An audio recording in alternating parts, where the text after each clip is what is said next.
Chuckloaf 1200 Films podcast, all horror, all of the time. We got some doozies in this one. But before we get into that, of course, the rating scale on the bottom, we have dumpster, fire garbage, which there will be some. Then we got some can't quite recommend, and then okay if desperate, and then it goes all the way up to put on the watch list, and then put on top of the watch list. Unfortunately, again, there's nothing on this list, I would say, to put on top of the watch list. This is beginning to be quite a streak of episodes with nothing I can say is great. But we got some good ones. Let's start off with 2019's Terminator Dark Fate. Oh my god, they keep making these movies. Critic rating 70%, audience score 82. You know, it wasn't horrible.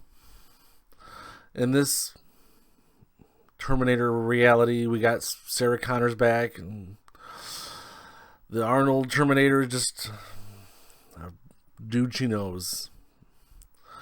Seriously. But it was watchable and it was nostalgia fun, but it's overdue to end. If you're going to do any more, start from where the furthest one ended in the future and then continue from there. Stop bouncing around to timelines. It's bad enough Halloween has to do sequels where they say, forget all the other sequels and just pay attention to this one. But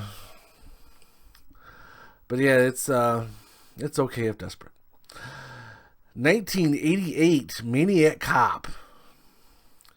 Critic rating 50%, audience score 39. I thought this would have a better following than 39, but it's still top 3 things Bruce Campbell's ever done. I mean, Evil Dead, and then this, and then what else has he done, really? Seriously. But, Maniac Cop. So this cop, who's a little awkward, a little weird, but a good cop, and he gets framed and murdered in prison, of course, as most cops do. Murdered in the shower after they carve up his face, but turns out he's not quite dead. So he starts to go on a killing spree. You think, since he was a cop and he was murdered by criminals in prison, he would kill criminals. No, he's just killing innocent people, which doesn't really add up. And his friend that helps him out with stuff is also a cop, but yet he still continues to kill innocent people. Yes, a nice little... Not many horror films have a high-speed chase. This one does. This one has a good high-speed chase. It's like an 80s action film with horror. With a horror... Yeah. So I would say put on the watch list if you somehow have not seen this. And then we got 1990 Maniac Cop 2. Critic rating of 60%. Audience score of 42. Both numbers higher than the original. I thought it was just as good. Although the first probably 10 to 15 minutes is just recap footage of the first movie. They're taking a page out of the Silent Night, Deadly Night series. But for some reason, this is the only horror film I ever watched with my dad. Don't ask me how or why that happened, how we happened to watch Maniac Cop 2 back in the early 90s, but we did. In this one, Maniac Cop here gets a buddy who's also a killer. He's a rapist and murderer of women, and somehow they buddy up at a strip bar or a strip joint.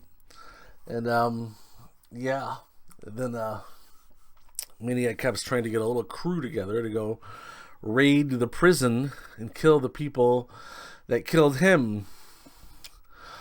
Yeah, Bruce Campbell's in this again for about 10 minutes. But yeah, it's good. Yeah, put it on the watch list. If you watch the first one, you should watch the second one. Just fast forward the scenes where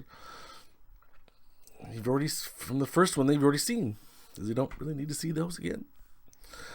2018 End Trip. End Trip. Rotten Tomatoes had nothing on this. IMDb gave it a 6.1 out of 10. I stumbled upon this purely accidentally and just decided to try it out without really vetting it. And I know it was alright.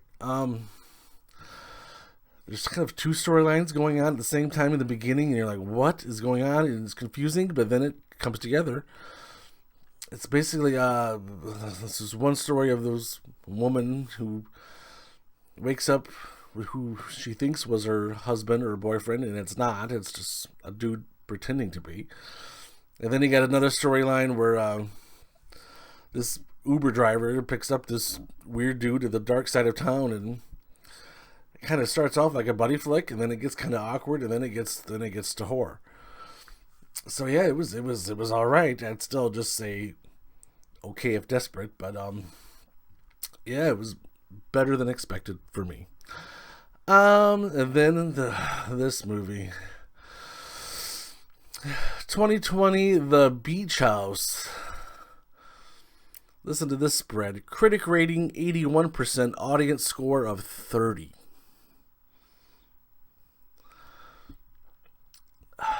James Berardianelli of Real Views said visiting the beach house leads to a decidedly unremarkable experience.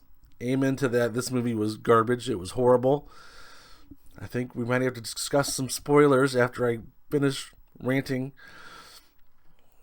There's a fellow YouTuber who also reviews horror movies. She's a really awesome chick named Nightmare Maven. And you could tell she does it for the love of horror movies. And she gave this film, well, she started bashing on it. And then I said, okay, she's in tune. And then she gave it a 5 out of 5. It was, what? And then my buddies at Horror Movie Podcast, who probably are responsible for most of the views I get, because they mentioned me in one of their episodes, thank you.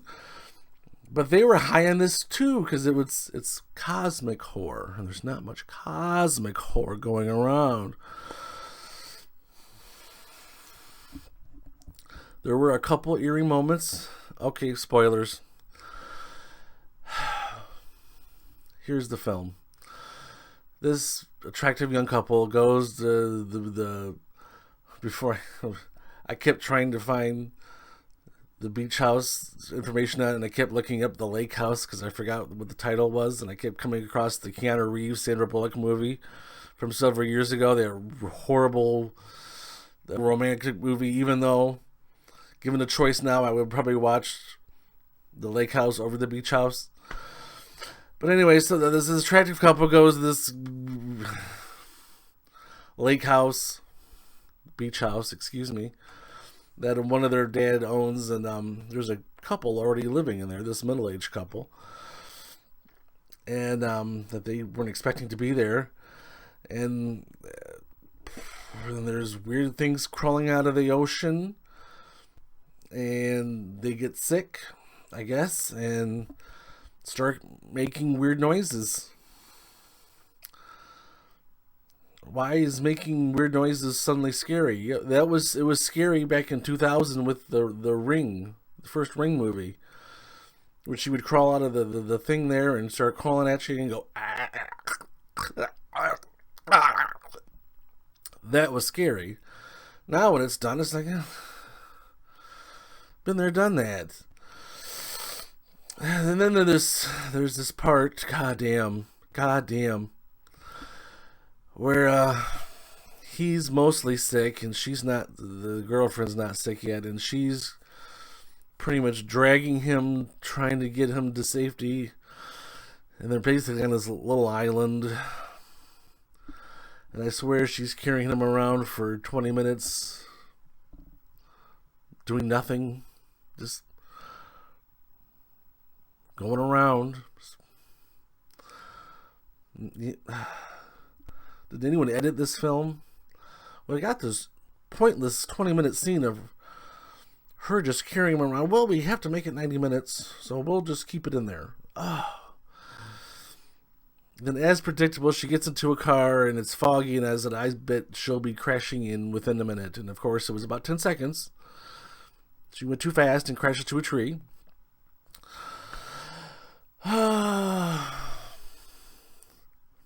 It's like a cabin fever movie where people get sick and they get weird, and it's supposed to be scary, but this was just poop. I originally was going to say can't quite recommend, but because of the fucking reaction, excuse me, my language, I try to keep it kid friendly, but sometimes I get upset. Because of this, I'm going to have to give it dumpster fire garbage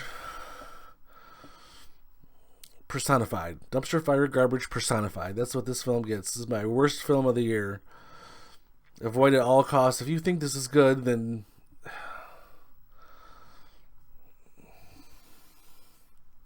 screw you.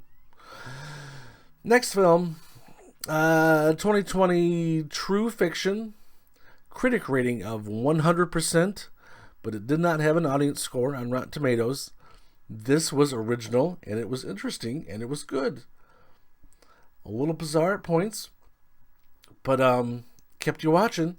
This chick is a fan of this author, and she gets to be the privilege of being his assistant for his next project. So she goes to his secluded cabin, and she realizes she cannot get out of this cabin. She's locked in there. And he starts doing these weird things, trying to mess with her. And it gets to a point where she says, enough is enough. I'm not doing this no more. And that's where it goes from there. A lot of fun. I would say put it on the watch list. And then there's this one, 2020 Shirley. Critic rating 87%, audience score 58. The problem with this one is it's not horror. BloodyDisgusting.com says to check this out. It's a great horror film. No, it's not. It's not horror.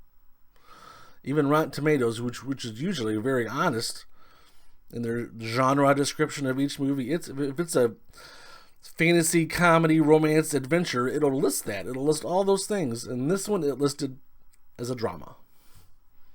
A drama. That's what this is. It's basically this older couple, God.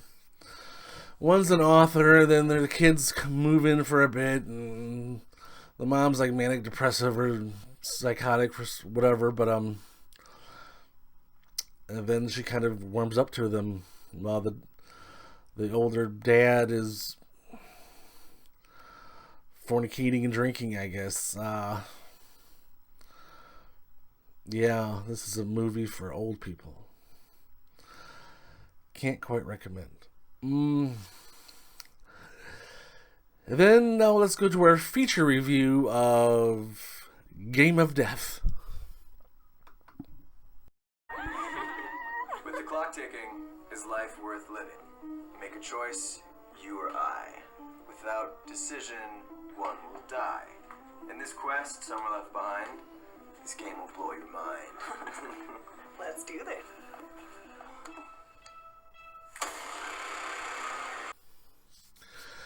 "2020 Game of Death." Critic rating 56%, audience score of 25. What? If you look this movie up, you might get different variations of years, but it wasn't available for American fans on DVD or streaming until 2020, so I consider this a 2020 film. This will probably be in my top 10, but we'll see. Game of Death. Fun little teen horror, but get this group of teen friends get together. It's almost a beach house where I guess they gathered, but not quite. But they discover this game they want to play, and it's the Game of Death.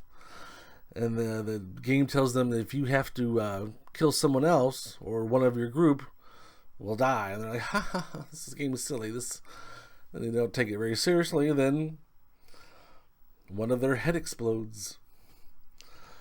It doesn't just like suddenly explode, it like pulsates and expands to like double size. It's like really gross, and there's like a lot of pain and bleeding, and then just poof. Yes, awesome. I know, right? So once they realize they have to start killing people, to stay alive, because they have to kill a ridiculous. It was like 20 some people. The group had to kill just for them to stay alive. So they have to. Some of them refused to do it, and some said, "Let's start killing. I don't want to die." So yeah, violent, gory, bloody, exciting, unexpected. I thought it was a lot of fun. Not quite on top of the watch list fun, but put it on the watch list fun. So check that one out. On the next one, we got 4 more from 2020. But from 2018, we have Party Hard, Die Young, which was from Austria, and it's English dubbed. And then we have from 81, we have Southern Comfort. Then another old one called The Burning, and then one from a couple years ago called Scarecrows. And then the 2020 films, we have Dude Bro Massacre 3. They're saying, where's 1 and 2? There is no 1 and 2. We'll get to that when we discuss the film. Then the Kevin Bacon one, You Should Have Left, which looks like a ghost one. And then we have We Summon the Darkness, which co-stars Jackass's Johnny Knoxville. And then we have one called Sea Fever, which looks like an oceanic cabin fever type film. So we'll see how that goes. Until next time.